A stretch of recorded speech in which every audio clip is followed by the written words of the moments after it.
La mwanzo, baada ya mtu ya kufa na kuzikwa, pale akitiwa kaburini tu anaanza maisha ndani ya kaburi. Yale maisha yanaitwa maisha ya barzakh.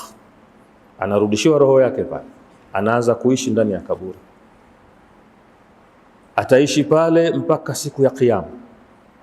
Siku ya kiyama kinachofuata ni kufufuliwa viumbe wote.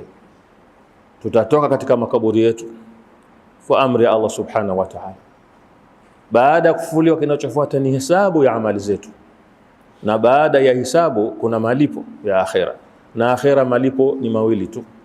Peponi kwenye raha za milele watakwenda watu wema huko, na motoni kwenye adhabu ya milele watakwenda watu wabaya na makafiri upande huo.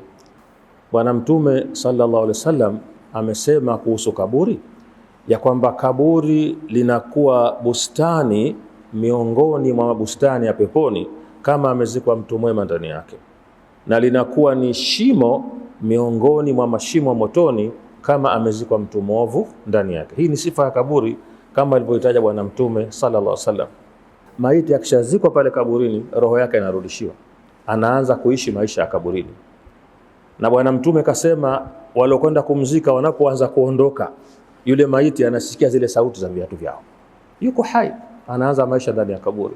Yanawezekana yakawa mazuri kama alikuwa mwema duniani, au yakawa mabaya kama alikuwa muovu duniani.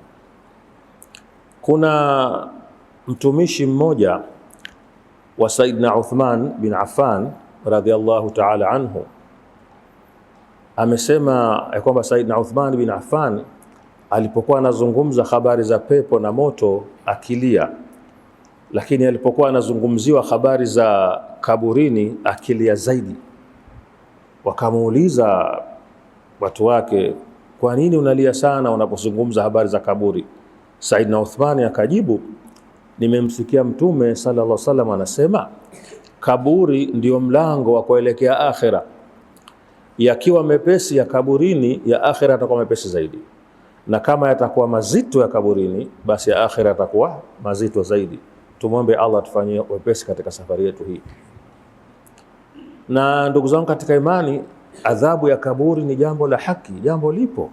Ingawaje kuna baadhi ya wanachuoni wanapinga, wanasema hakuna adhabu kaburini, lakini wengi wetu tunaikubali adhabu hii. Kuna kisa kimetokea, yuko mwanamke mmoja wa Kiyahudi alikwenda kwa bibi Aisha radhiallahu ta'ala anha kuomba kitu. Bibi Aisha akamgaia yule bibi kile kitu.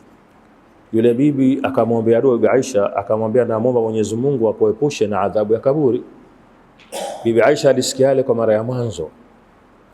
Alipokuja Mtume sallallahu alaihi wasallam akamsimulia, kaja mwanamke hapa wa Kiyahudi kaniomba kitu, nimempa, kaniombea dua kwa Mwenyezi Mungu aniepushe na adhabu ya kaburi. Kwani adhabu ya kaburi ipo? Mtume kama naam, adhabu ya kaburi ipo.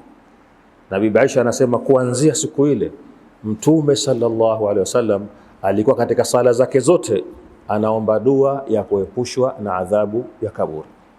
Tunafahamiana ndugu zangu. Kwa hivyo haya ndo mambo ya kaburini. Kaburini kuna adhabu kwa watu waovu na kuna maisha ya starehe kwa watu wema.